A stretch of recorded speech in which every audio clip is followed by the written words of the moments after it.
आइए आगे बढ़ते हैं और कल का बड़ा इवेंट आरबीआई की पॉलिसी, बस 24 घंटे ही बाकी हैं आरबीआई पॉलिसी आने में। हमारे चैनल पर हर बार की तरह सबसे कॉम्प्रिहेंसिव कवरेज आपको मिलने वाली है, सारे बड़े एक्सपर्ट्स होंगे हमारे साथ और हमने सोचा कि पॉलिसी से पहले एक बार इन एक्सपर्ट्स की राय ले ली जाए कि किस तरह की हो सकती है पॉलिसी, क्या फाइनली रेट्स में बदलाव हो सकते हैं या अभी भी रेट्स बदलेंगे नहीं, स्टांस कैसा रहेगा, क्या कुछ बड़ी बातें निकल कर आ सकती हैं पॉलिसी में। तो आइए जानते हैं वरुण के साथ जानकारों का क्या मानना है इस पॉलिसी में क्या हो सकता है। वरुण बताइए। डेफिनेटली दीप, तो हमने जो एक्सपर्ट से बात की तो एक राय तो साफ निकल के आ रही है कि दरों में कोई भी बदलाव नहीं होने वाला है। और सबसे बड़ी बात तो यह है कि एक सुर में सबने कहा है कि दरों में कोई भी बदलाव नहीं होगा। हमारा पहला सवाल यही था कि क्या इस बार आरबीआई रेपो रेट बढ़ाएगा, क्योंकि फेड के रेट के बाद, हाइक के बाद सब ये मान के चल रहे थे कि अब आरबीआई रेट बढ़ाना शुरू करेगा। लेकिन अगर आप देखेंगे तो 100% हमारे पोल पार्टिसिपेंट्स का कहना था कि नहीं, आरबीआई इस बार दरें नहीं बढ़ाएगा। तो हमने सोचा चले ठीक है, रेपो रेट ना बढ़ाए, रिवर्स रेपो रेट क्या बढ़ाएगा। तो यहां भी सबका कहना था कि नहीं, रिवर्स रेपो रेट में भी कोई भी बदलाव नहीं होगा, यानी कि रेट के साथ छेड़छाड़ नहीं होने वाली है, ये तो तय है।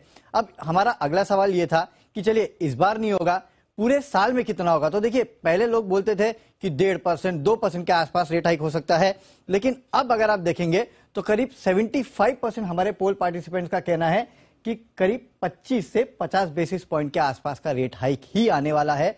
और सिर्फ 25% के आसपास कहते हैं कि 75 से 100 बेसिस पॉइंट यानी कि 1% के आसपास का रेट हाइक जो है पूरे साल में हो सकता है। यानी कि पहले जो लोग मान के चल रहे थे कि एग्रेसिव रेट हाइक होगा, शायद वो ये मान के चल रहे हैं कि पूरे साल भी इतना एग्रेसिव रेट हाइक आरबीआई ना करे।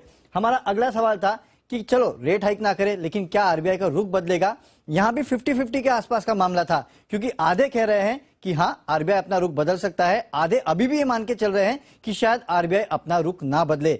अगला सवाल हमारा इन्फ्लेशन को लेकर था कि लगातार जिस हद से हमने देखा है कि कमोडिटी की कीमतें बढ़ रही है, क्या इन्फ्लेशन के अनुमान में आरबीआई बदलाव करेगा। तो यहां एक सुर में सबने कहा कि हां, आरबीआई अपने इन्फ्लेशन टारगेट्स में इस बार बदलाव कर सकता है। तो वहां पर आपकी नजर होनी चाहिए।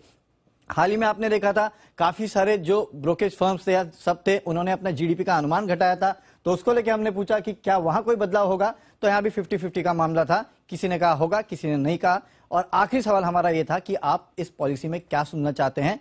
तो सबका कहना था, एक तो हम आरबीआई के टोन पे नजर रखेंगे, साथ ही साथ एफएक्स रिजर्व, फॉरेन रिजर्व्स में किस तरह के आरबीआई स्टेटमेंट देता है उसको लेके, उसके ऊपर सबकी नजर होगी। ओके, तो ये है आरबीआई की पॉलिसी में एक चीज कोई बदलाव नहीं होगा, बराबर नहीं बदलाव होगा।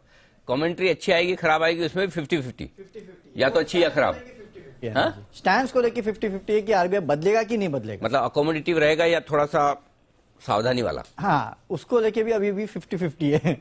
अच्छा, कुछ लोग मान रहे कि इस बार सावधानी वाली बात है, कुछ मान रहे कि नहीं ऐसे। पर ये है कि कोई भी नहीं मान रहा कि रेट्स बदलेंगे। रेट तो नहीं, वो तो मैं भी मान रहा हूँ। आप भी सुबह जो आप वही कह रहे थे, क्योंकि वो गवर्नर साहब को अगर आप उनकी बॉडी लैंग्वेज पढ़े ना पिछले 3 साल की, तो वो आपको क्लियर समझ में आ जाएगा।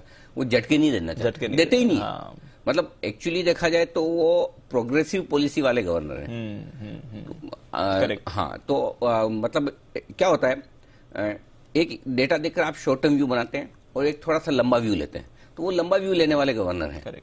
सो इसलिए उन्हें समझ में आ रहा है क्या हो रहा है, क्यों हो रहा है, कैसे हो रहा है, उस हिसाब से वो आगे बढ़ते हैं।